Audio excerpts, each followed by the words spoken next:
नमस्कार दोस्तों, मैं सानी आप सभी का स्वागत करती हूँ ऋतवान स्टूडियो चैनल पर। आखिर भारत में ही क्यों हुआ हिंदू धर्म के सभी देवी देवताओं का जन्म, या किसी भी देवी देवता को भारत के बाहर कोई नहीं जानता? और क्या सच में भारत में कोई गुप्त रहस्य छिपा हुआ है, या फिर कोई और वजह है? मित्रों, हमारे सनातन या फिर हिंदू धर्म में ज्यादातर देवी देवताओं का संबंध भारत के ही अलग अलग प्रांतों से दिखाया जाता है। फिर वह प्रभु श्री राम हो जो अयोध्या नगरी में अवतरित हुए, या फिर लीलाधारी भगवान श्री कृष्ण जिन्होंने अवतार लेने के लिए पवित्र मथुरा नगरी को चुना। ऐसे में यह प्रश्न उठना स्वाभाविक है कि हिंदुओं के सभी देवी देवताओं का जन्म भारत में ही क्यों हुआ। तो इस प्रश्न का उत्तर जानने के लिए बने रहिए हमारे साथ इस वीडियो के अंत तक। मित्रों, यह समझने के लिए हिंदू देवी देवता भारतवर्ष की इस पावन धरती पर ही अवतरित क्यों हुए, सबसे पहले हमें भारत के प्राचीन इतिहास पर नजर डालनी पड़ेगी, जिसका उल्लेख हमारे पौराणिक ग्रंथों में भी मिलता है। दरअसल भारत का जो स्वरूप आज हम देख रहे हैं, और हमें ऐसा लगता है कि भारत इतना ही बड़ा है, हजारों साल पहले यह ऐसा नहीं था, बल्कि पृथ्वी के इस सबसे बड़े भूमि भाग को प्राचीन काल में जम्बू द्वीप के नाम से जाना जाता था। मार्कंडाई पुराण में वर्णन है कि जम्बू द्वीप का फैलाव उत्तर और दक्षिण के बजाय मध्य के क्षेत्र में ज्यादा था, और उस फैलाव क्षेत्र को मेरुवंश या फिर इलावृत के नाम से भी जानते थे। इलावृत पहले चक्रवर्ती सम्राट पुरुरवा की मां का नाम था। इलावा के केंद्र में पहाड़ों के राजा सुने मेरुवंश था। मेरु पर्वत के शिखर पर भगवान ब्रह्मा का विशाल नगर है, जो ब्रह्मपुरी के नाम से विख्यात रहा। ब्रह्मपुरी के आसपास 8 और भी शहर बताए गए, जिसमें से एक भगवान इंद्र का और साथ में दूसरे देवी देवताओं के बताए गए हैं। प्रचलित मत यह है कि पूर्व वंश के राजा दुष्यंत और शकुंतला के पुत्र भरत के नाम पर ही हमारे देश का नाम भारतवर्ष पड़ा।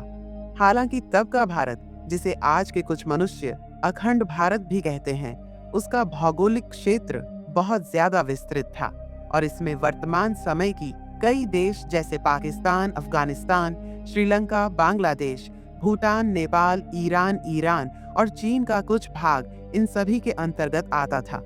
मित्रों, आपने अभी भी इस चैनल को सब्सक्राइब नहीं किया है, तो आप इस चैनल को सब्सक्राइब करें। यही अखंड भारत आर्यावर्त के नाम से भी प्रसिद्ध था। और मित्रों, ऐसा नहीं है कि हिंदू मंदिर सिर्फ भारत में ही देखने को मिलते हैं। दुनिया के कई देश हैं जहां प्राचीन मंदिर के प्रमाण मिलते हैं, और ऐसी कई जगह है जहां आज भी सनातन रीति रिवाज से पूजा पाठ होता है। थाईलैंड के राज परिवार पर सदियों से हिंदू धर्म का गहरा प्रभाव रहा है। वहां के लोग यह तक मानते हैं कि थाईलैंड के राजा भगवान विष्णु के अवतार है। सनातन भावना का सम्मान करते हुए थाईलैंड का राष्ट्रीय प्रतीक भी गरुड़ रखा गया है। इंडोनेशिया के जावा में प्रमाणन मंदिर प्राचीन जावा का सबसे विशाल हिंदू मंदिर है। यह मंदिर खास तौर पर ब्रह्मा, विष्णु और महेश को समर्पित है। इस मंदिर को यूनेस्को ने विश्व धरोहर की सूची में भी शामिल किया है। मंदिर में त्रिदेव के साथ ही उनके वाहनों के भी मंदिर मिलते हैं, और ऐसा माना जाता है कि इस मंदिर का निर्माण 9वीं सदी के आसपास हुआ था।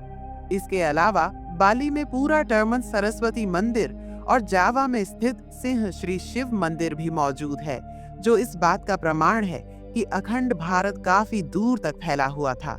मित्रों, मैक्सिको तक में खुदाई के 2 दौरान भगवान गणेश और मां लक्ष्मी की प्राचीन प्रतिमाएं मिली थीं। जानकार मानते हैं कि मैक्सिको शब्द संस्कृत के मक्षिका शब्द से ही आता है, और मैक्सिको में ऐसे हजारों प्रमाण मिलते हैं जिनसे यह सिद्ध होता है कि हिंदू धर्म की पहुंच यहाँ तक थी। दूसरी ओर स्पेन में हजारों वर्ष पुराना एक मंदिर है जिसमें भगवान विष्णु की प्रतिमा अंकित है। और मित्रों, कुछ वर्ष पहले ही रूस के प्रांत में भगवान विष्णु की मूर्तियां मिली थी, और इतिहासकारों के मुताबिक ये मूर्तियां 7वीं से 10वीं सदी के बीच की थीं। कंबोडिया में भी बड़ी संख्या में हिंदू और बौद्ध मंदिर देखने को मिलते हैं, जो इस बात का जीता जागता उदाहरण है कि कभी यहाँ भी हिंदू धर्म अपने चरम पर था। तो मित्रों, उम्मीद है कि आप समझ पाए होंगे कि प्राचीन काल में सनातन धर्म की जड़ें पूरी दुनिया तक फैली हुई थी, और चूंकि आज के समय में हमारा धर्म भारतवर्ष में सबसे ज्यादा केंद्रित है, इसीलिए हमें जो दंत कथाएं सुनने को मिलती है, अपने आसपास के ही सुनने को ज्यादा मिलती है। सच तो यह है कि कालांतर में जम्बूद्वीप के खंडित होने के कारण नए नए देश बनते गए और भारत सिमटकर पहले से काफी छोटा रह गया। दोस्तों, ऐसे ही जान की वीडियो को देखने के लिए ऋतवान स्टूडियो चैनल को सब्सक्राइब करना न भूलें।